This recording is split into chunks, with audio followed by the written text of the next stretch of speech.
So, perfect. So I'm April Boyd, and I am really excited to be spending this time with you guys because this is really one of my favorite things to talk about, which kind of happened by accident in lots of ways. And I'll tell you a little bit about kind of my story and how I got really into trying to support other people, and particularly military spouses, in starting and growing their businesses.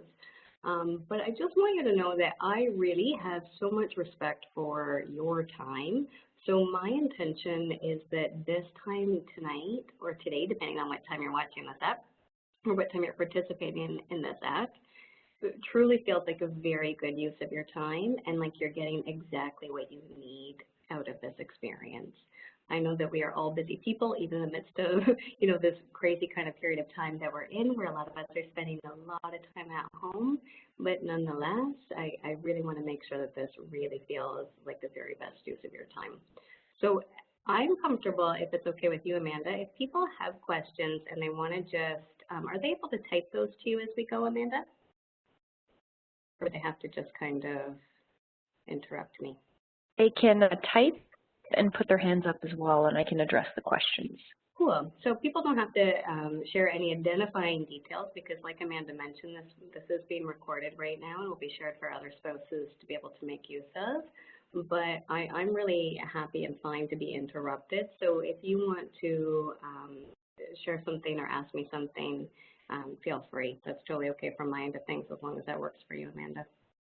So I just want you to know that you really are in the right place right now if you have been thinking about the idea of starting a business and have been having, just a little bit of a hard time really stepping into that, or if you've already been, kind of dipping your toe into the idea of really starting or growing a business that you've already been starting to work on, and you find that you're just not quite getting the momentum or something's kind of missing for you in this process, because what I'm going to be sharing with you tonight is really what I believe are going to be some really useful things that are going to help you to take care of and identify some of the things that might be getting in your way so that you can start to either get more clear on what it is that you want to be doing in your business, if that feels like the right thing for you, and to be able to possibly take a few more steps into really what it is that you're looking for.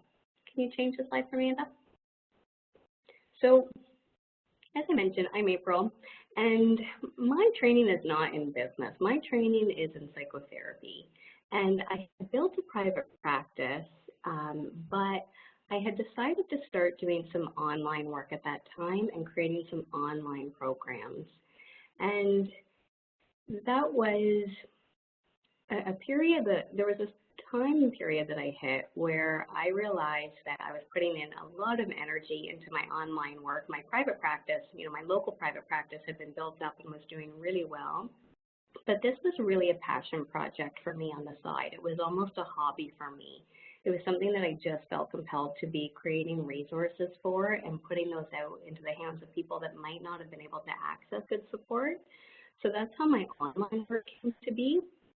And then I really hit this crossroads where I looked at, one, the money that I was investing to do that, but two, also the amount of time and just kind of that bandwidth of my brain of how much time and energy I was really putting into, this little passion project for me.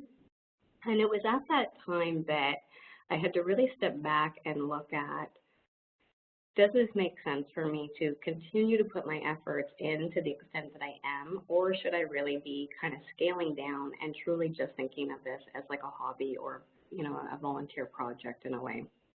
And at that time, probably for not really any logical reason other than I just wanted to do it, I decided to be leaning in and say, okay, I've started this thing that I believe in, and now I really need to figure out how to make it sustainable. So at that point in time, I really began consuming as much content and information and training and workshops that I possibly could to be really learning the world of online marketing and online business. And to be totally honest, none of that, felt incredibly easy for me. I had no tech skills, right? Like I didn't have a social media account. I was not somebody that identified as being at all techie. I was probably the least techie person of all of my friends. But I knew that really this was kind of where my people were, and this is where I needed to be interacting with them, because my work was really supporting people with things like their relationships and anxiety and loss and trauma, and I wanted to be able to get this stuff into the hands of people that would otherwise not be able to be accessing that. And so I began to take that work really seriously, but I did not come to truly appreciate. Just okay if I just flip from, can people see me as well as we're doing this? Okay. So I did not really fully appreciate how much I was benefiting from having this online part of my business until my partner was put on course in Italy, Rome, and, had come home to me and said, I've been put on this course. What are you thinking? Do you want to come with me? Do you not want to come with me? And I was like, oh, yes, I want to come with you. I absolutely want to come with you to Rome.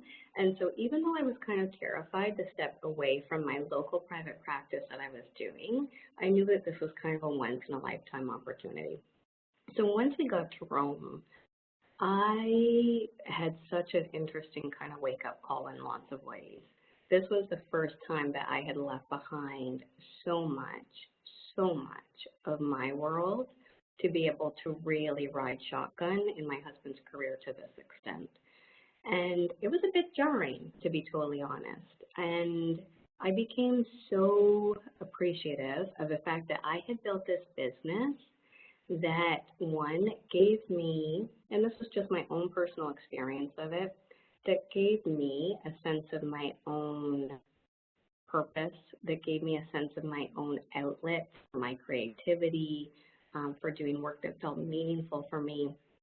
And truthfully, that also gave me my own income. So on the days when my house was full and overflowing of my in-laws, I could say to myself, I am here by choice, because the reality is I absolutely could, take care of myself and go back home, right? I have the funds to do that and the income to do that, which sounds kind of funny, but it was such a moment of peace for me, and knowing that I was not stuck and that I truly had options. And what I've realized along the way is that, through this kind of experience of learning to do online business, oh my goodness, it has become such a road to freedom, like such a road to freedom. So I'm incredibly grateful for that. And I really, really just wanted to be sharing as much as I can about what I have learned along the way to help other spouses, because I think truly the world has changed. I really, really believe that, in that, 30 years ago, 20 years ago, I think a lot of spouses did not have a lot of other option but to really let go of, their possible interests and some of their possible career routes in order to, go in this life with the, the military career. But I really, I'm standing on the soapbox these days, any chance that I can, to say, even though it's a bit daunting, even though it's unfamiliar, even though this might push you out of your comfort zone in some ways, oh my goodness, the benefits are so worth it, and really, it is so doable. Next slide, Amanda. So that's why tonight, some of the things that I'm going to be sharing with you are less about, the practical logistics of how to do your business, because the truth is, one, that's going to be a little bit different for everybody, but two, all of that information is available on Google. Like, I swear to God, it is all there, sitting there for you. And so I share this with you because one of the things that I hear, from my friends and from other spouses that I support at different times is this idea that, I'm thinking about doing my business, or I feel kind of really drawn to, make something of these things I'm creating, or these passions or these ideas that I have. I'm wanting to put those out in the world. But, there's often that kind of but, that maybe, I don't have the time to do that. Maybe it's going to be too time consuming. I don't have the information, oh my goodness, so you're telling me I have to go and take all this training to learn how to do a website and, invest in this, and you really don't. Like, that's just the bottom line truth of it. You really don't. You can get started really now. So, and I think that also applies to whether we're at the very beginning steps of it or whether you're already kind of in it a little bit further, because there's always that next level, for myself included, that I want to reach, that always requires a bit of a leap to that. So what I'm going to be walking you through tonight is some of the things, some of the myths and the blocks that might be stopping you from moving as seriously as you want to into your business or having the kind of results that you're wanting to achieve. So I'm going to invite you to really honor your decision to be here tonight. Make sure that you've got your notepad and notebook and a pen handy, because I have some questions that I want you to be exploring. So the first one that I want you to just take a moment to write down is, can you go to the next slide, Amanda? Is really, what made you decide to sign up for this tonight? And what is it that you want to get out of this time? What is it that you're craving or that you're looking for? Just take a minute to write that down. Even if you're watching the replay later, take a minute just to write this down. What is the one thing that you would like to get out of this tonight? What's kind of the one question that's burning a little bit for you?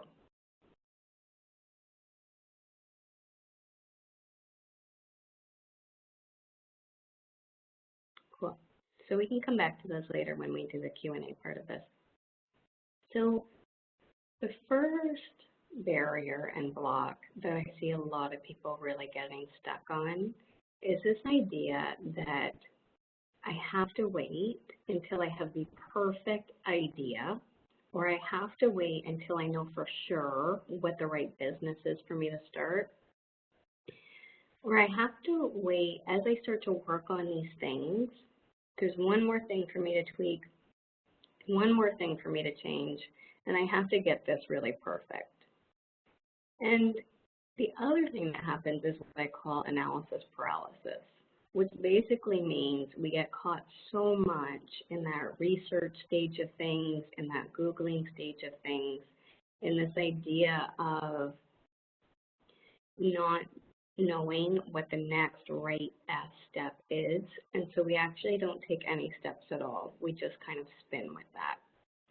So let me know in the chat even if you can relate to that idea, if you've experienced that, because I know in my world, even present tense, truly, I still will catch myself tripping over these things.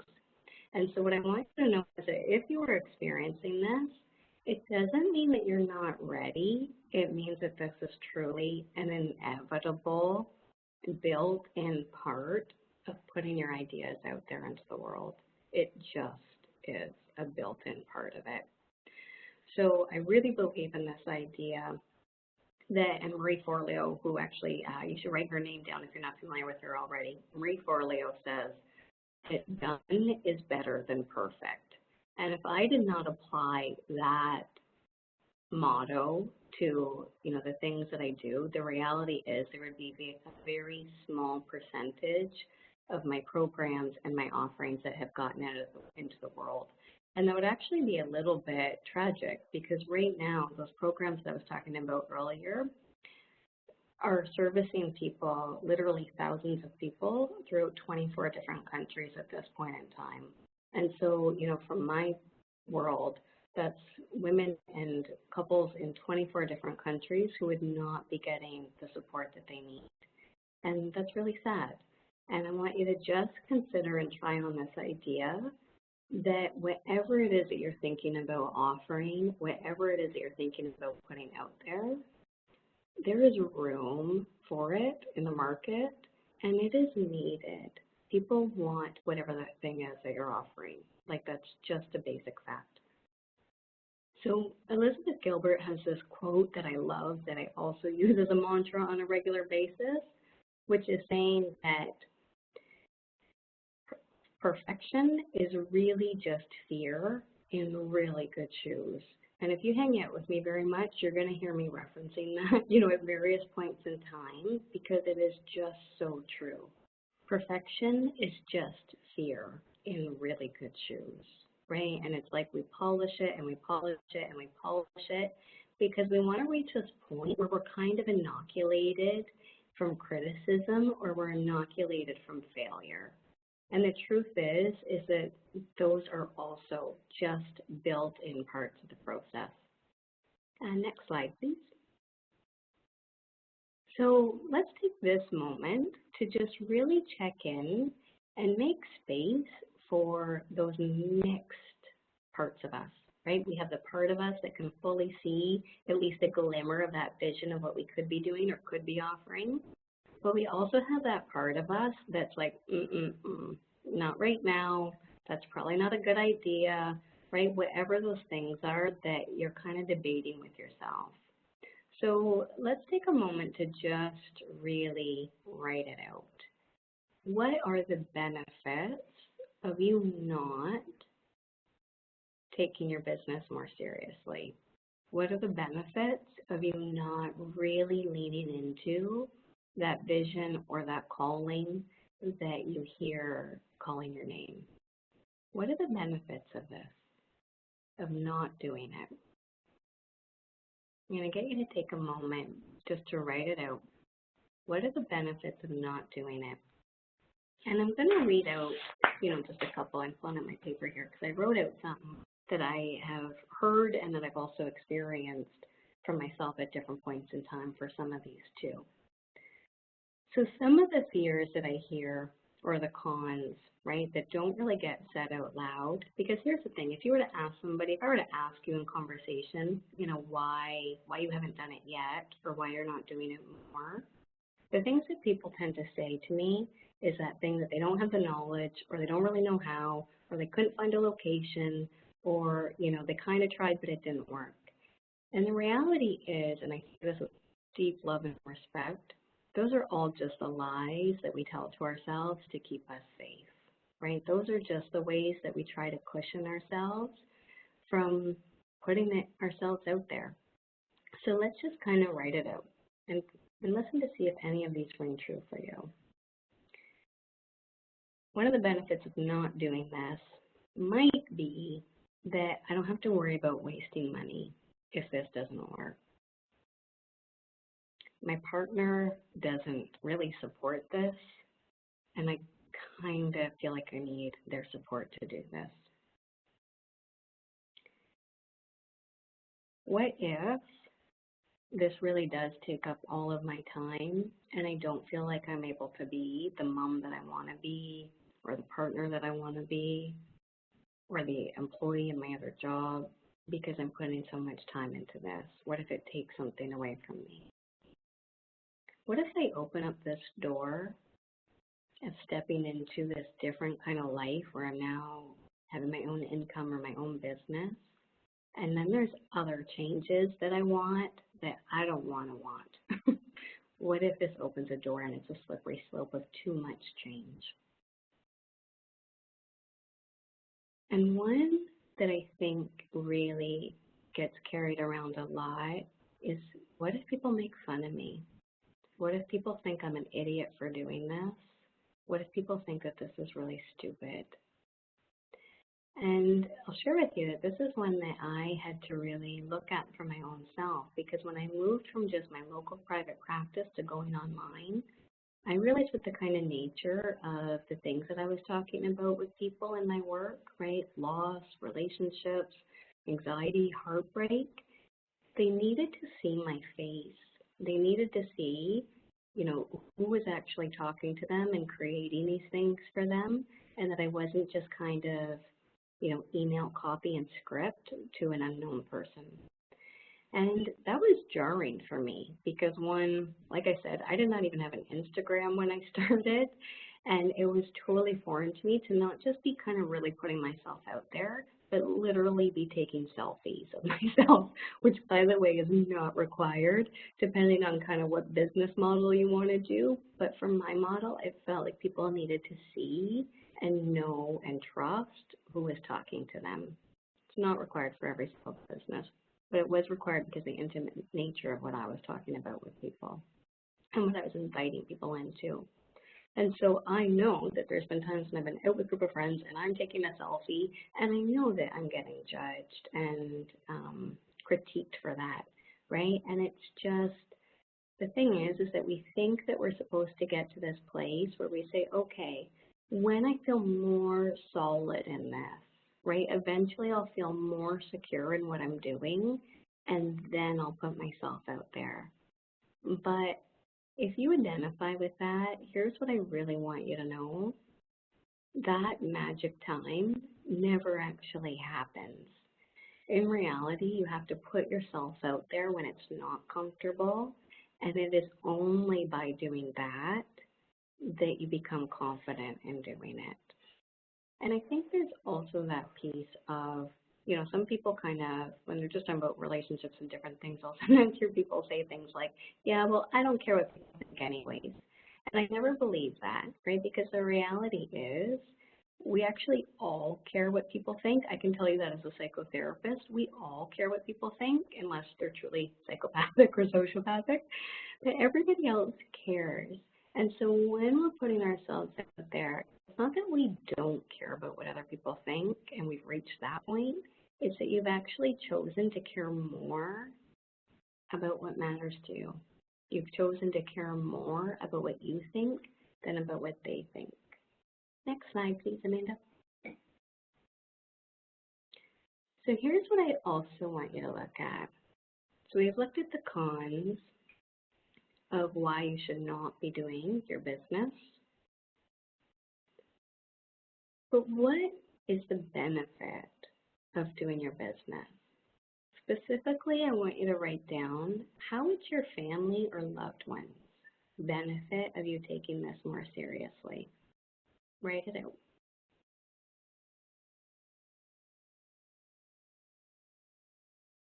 What would you do with this extra bit of income?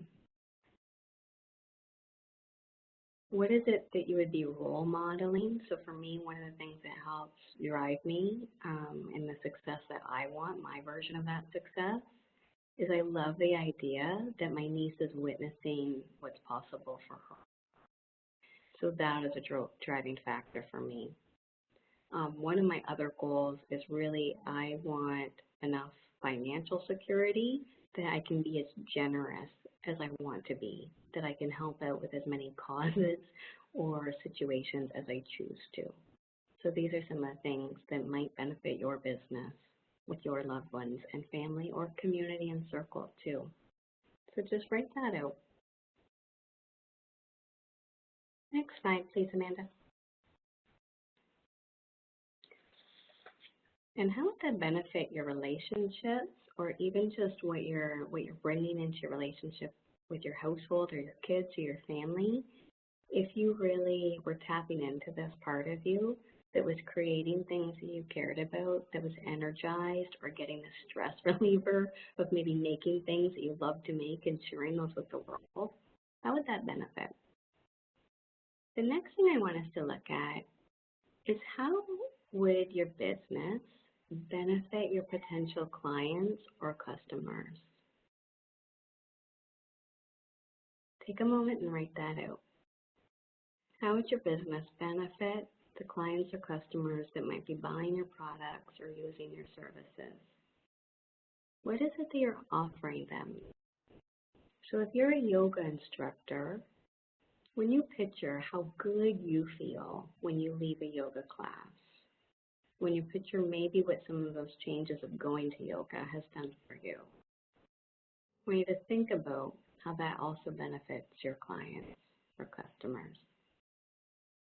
If you make bath salts, I want you to think about those times in your life when you have found an amazing gift, right? Let's say that your sister-in-law's birthday was coming up and you wanted to get something that felt really good to buy and really good to give, right? These are the kinds of things that we're really putting out there into the world, whatever kind of business it is, right? Let's say that you do consulting and you help workplaces figure out how to serve their employees better.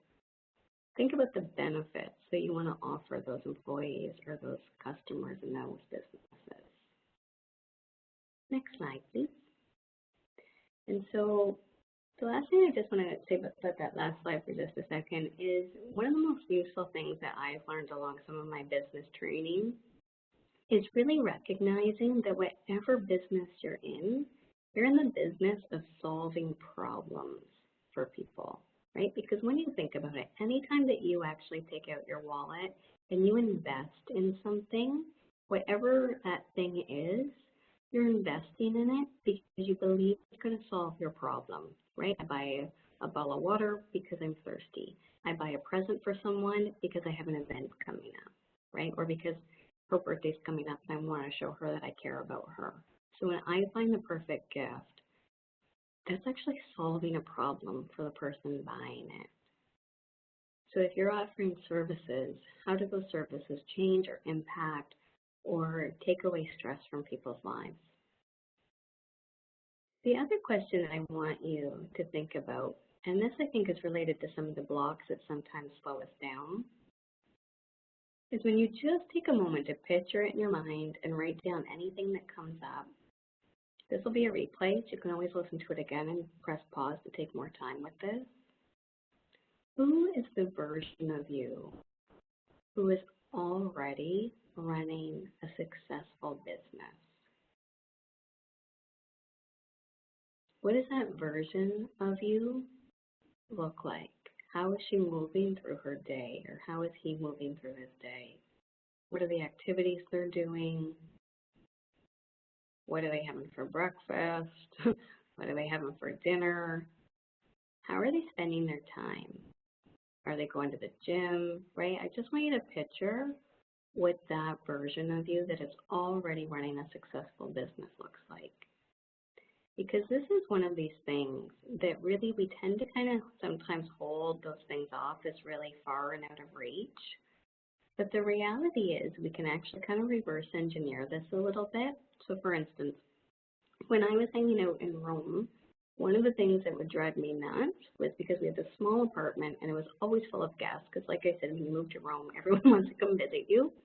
And I found myself getting really frustrated and resentful in some ways and just frustrated, so frustrated, because it seemed like no one else on the outside really recognized how important my work was to me and how much I was having to really fight to just protect the space that I needed to run my business, right? You know, the effort that it took to kind of kick everybody out of my house and go sightseeing so that I could like see my clients that day, right, in privacy. And the thing that we kind of realized is that it's actually on us, right? No one else is going to fully put a higher value on what you're doing or how much it's worth or how much good it's putting out there into the world. No one is going to put a higher measure of worth on that than you. So, you know, if I were to look and kind of hold my own self accountable for that, I would have to look at all the ways that I was not prioritizing my business, that I was really putting other people's needs, other people's vacation plans, other people's, you know, excitement ahead of the things that really, you know, were in my heart and that I wanted to be taking more seriously. Next slide, please. So the other block that I hear people talk a lot about is I don't know what business to start. And this is why I specifically called this training tonight, how to turn your hobby into a business. Because there's a lot of different advice out there. So really, truly take this with a grain of salt and just see, you know, how it fits. Take everything that I'm saying tonight and just really pick out the parts that really hit home for you and feel free to discard the rest, because the reality is, you know in your gut what feels right and what lands to you. And I'm really just offering, you know, my experience and what I've learned along the way. But one of the things that I hear from people is, I don't know what business to start. And well, some people will say, you know what, do all kinds of market research, really, and they'll go and kind of almost pick a business off of the shelf, right? Ooh, I see that Booster Juice, is doing really well, and I'd like to do Booster Juice in this area. But I kind of offer some caution to that kind of model because, like I mentioned before, the reality is there's no overnight success. The success that, some people might be seeing from my business outwardly now at this point in time was actually the result of a lot of hours and a lot of years, right, to kind of get me to this place. And so I share that with you because you're going to be in a long-term relationship with your business. So you want to be doing something that you actually enjoy and that you're excited about. And so as my Booster Juice example, if you're super excited about health and you love making smoothies at home and you feel like that is a great way that you want to help, contribute to your community by offering delicious, healthy snacks and lunches, awesome. But I would say if you don't have a passion for that and you're kind of just doing something because you should, when I talk to and listen to, people that have more experience than I do that have been doing this kind of stuff for like 30 years, and I hear them talk about the businesses that flopped for them, oftentimes it was the business that they kind of picked off the shelf because they just thought it would be a good money maker. And this might be my own personal slant on this, but that makes sense to me. It makes sense that when you don't have a passion for what you're talking about, it's hard to communicate passion and get other people excited enough to buy it, right? So that's what I encourage you to think about. The other thing I'd encourage you to think about is truly just start something. Just start something. Start putting it out there because the reality is it might change.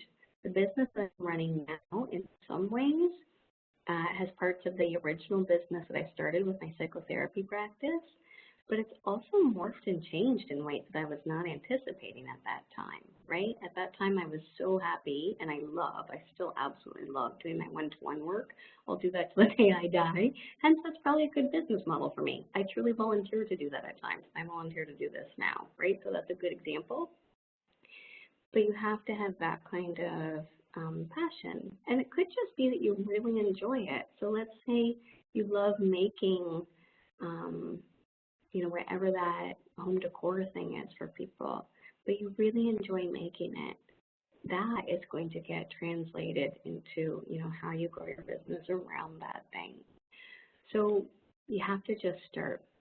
For instance, I've started, when I really think back to it, I was thinking about this today, I've actually started lots of different businesses. So one of the first ones that I remember doing, I don't know if I'd say lots, maybe like 4, depending on how far I go back to like childhood. But one of them was I wanted to create a mural painting business where I would go into people's, let's say if they hired me to do their children's bedroom, and I would paint, like an under the sea theme in the bedroom and that kind of thing. And I did a couple of those for my friends and for my sister. And I remember my sister coming to me and saying, hey, my friend saw what you did, for my nephew's room. Could you do that for her? She wants to hire you to do that. And then here's the funny thing. I never contacted that person. My sister literally gave me the contact information to this client who was wanting to pay me, right, who wanted me to hire me. And, at that time, I didn't quite have the guts to call her. And when I look back on that now, the truth is that I think that's all just kind of a part of that process as we kind of build our muscles of getting confident as an entrepreneur. And I think part of that, as I think back on it as well, is I didn't have entrepreneur friends at that time. My family all worked traditional jobs, and I had never really been exposed to the entrepreneur model.